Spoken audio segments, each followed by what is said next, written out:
Hey everyone, now that it's been live in most time zones, including my own, and especially since my package has been ever so slightly delayed, like I kind of expected at this point, I will give you my reaction and thoughts on the extended look at gameplay from the highly anticipated Grand Theft Auto 6. Oh, that's good.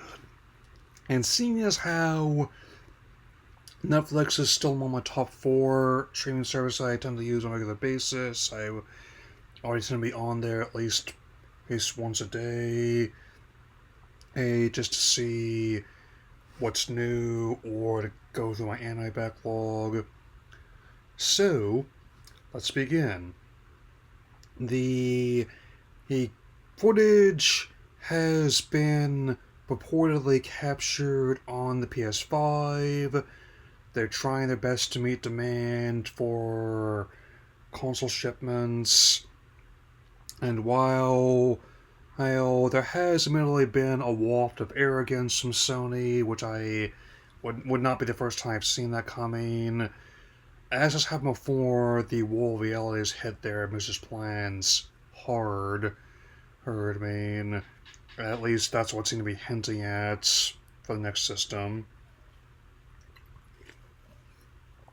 And while I do my best not to look at or share the leaks that have been popping up places, it's been a pretty crazy week.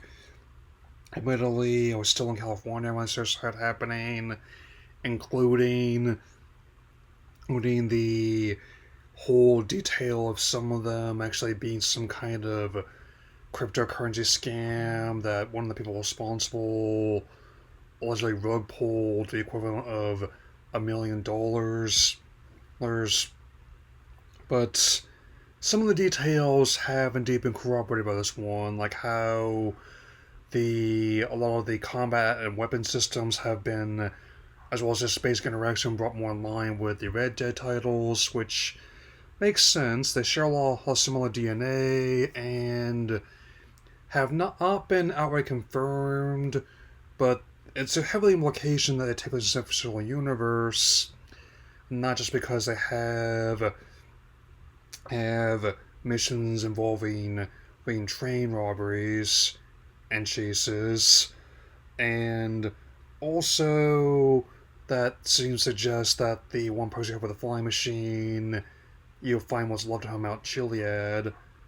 And I also do like how they seem to confirm like how the progression system for individual styles is going to be similar to how it worked in San Andreas. Still a while time for a PS2 game to this day. And also how it definitely is very much in line with basically being like a playable crime drama. Um, I definitely like how the idea of Jason and Lucia being partners in crime multiple vows of the term. I had to look up the exact songs I heard in this trailer, in this half hour or so of footage. But I am also again liking the variety of radio stations there. I mean, on top of the obvious recurring genres of top 40 hits, EDM, classic rock, country, I also imagine there'll be station segments for classical music and satirical talk radio as well. And for all the discourse I've seen, some of my favorite aspects of XSC has always been how it kind of holds a mirror to society in a amateurish darkly humorous fashion. And I'm still not certain what context he's meant to be in the story, but the whole idea of like a company set up shop here turning into basically a Die Hard in a grand opening party, he is very much on point. All I half expected when one of the goons got what's left of them shoved in the elevator to wear a shirt saying, "Now I have a machine gun. Ho, ho, ho." And while they do not appear to have might have given like a stamina system to like the vehicles like they do the horses in Red Dead. And, and I will say I like how they built upon the interact systems where anything from something in the environment to like having like a snifter of wine in between missions, and also, as often happens when you're trying to meet a potential contact. There's a double cross involved. Hold, I mean, and they've been building. I can definitely tell they're building upon ideas they've been iterating upon on ever since they first went into full 3D with 25 years ago, and I'm still in the process of playing all the ones I have access to with Mortal Kombat when it comes out. Now, it's not just for future videos I got in mind after I ship things in September, but because I do have genuine affection for these ones, like, even with all the foofara, which Rockstar has often just used as free advertising, as they often do, who, oh, like, they definitely know as well as anyone that engagement is engagement no matter what the context is, and I will say this. Even though I'm really not the biggest fan of certain things being done in relation to the rollouts, I'm still interested in the title. I would be lying to say that I was not excited to experience it. And some of the things getting bumped to next year, I consider to be a blessing in the sky, so it had to avoid what's sure to be one of the biggest, if not the biggest, entertainment launch in over a decade. Hey, I mean, when they say that they already are in the black because of the current orders they've gotten, I believe them.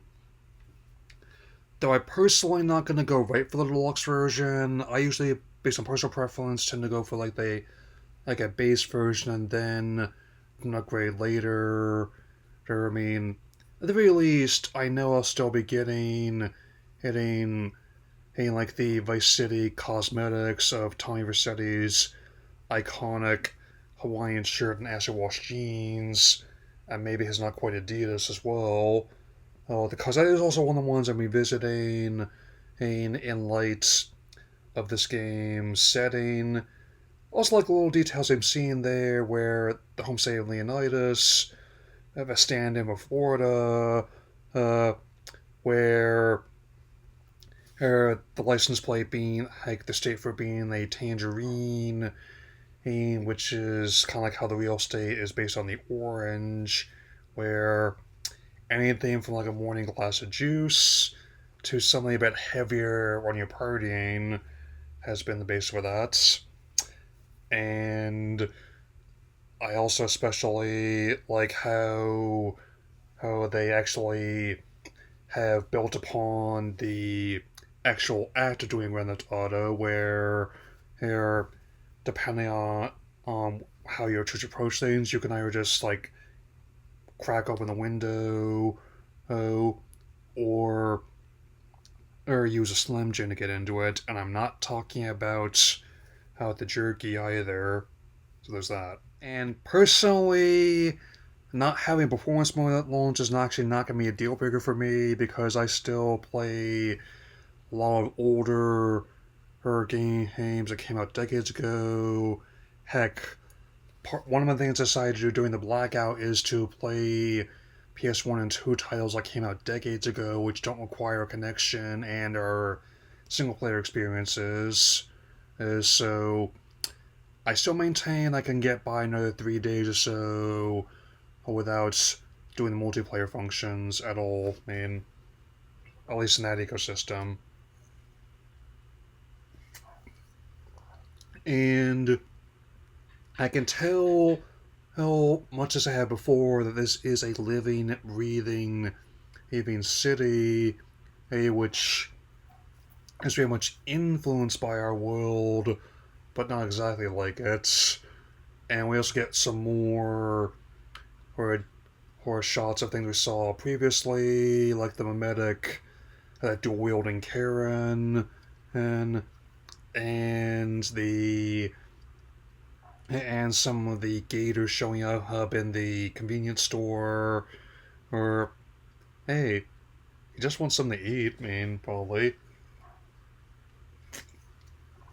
And I also like little details like how they give you more of a heads up display, and not only do they have like the 6-star warning meter back, but they also have black and red stars first on top of the white stars that have been there since the beginning, and just see how that will go. Oh, and the minimap has been redesigned to actually show three-dimensional model as opposed to the two-dimensional maps they've had for a long time. I really like that idea because it's useful to some people, and also it makes sense given how it is very much accurate.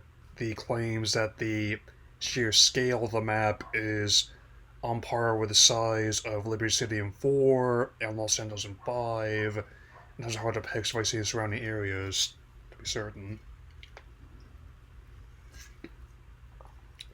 And I imagine that it's going to be another one that's pretty fun just to mess around in when you're not on a story mission, and where, as I often do, if I'm having trouble, it's not a problem, I just mess around, practice driving, practice shooting, and if I'm so inclined, dispense a rather unique brand of vigilante justice, so to speak.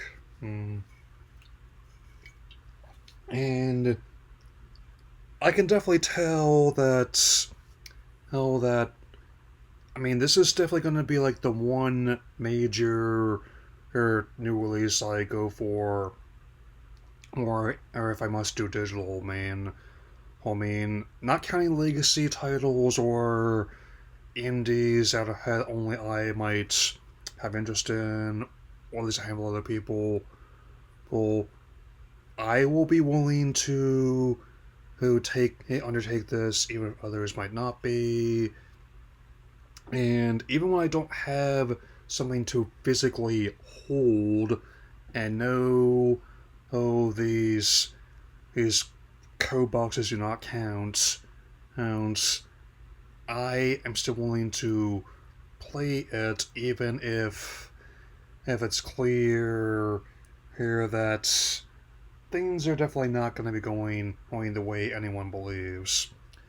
Let's just say that I'm glad that even though the finance bros apparently wanted to have this cost even more, or that other people thankfully pushed back against the idea. I'm not sure what the people are on, but I'm gonna have to say this. Much like how Mario Kart was near the beginning of the year, it'll be one that'll be well worth it when it finishes installing, so to speak.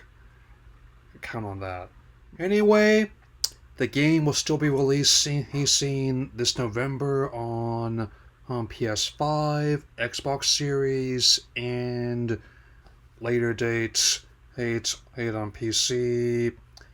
As for Switch 2, that is to be determined. But it is kind of interesting to see how success of the previous system and how this one's also building upon that have actually been enticing to third-party companies. So, with that in mind, this is one of the last big gaming videos as current direction, and I will definitely be keeping an eye on this game once it drops in November.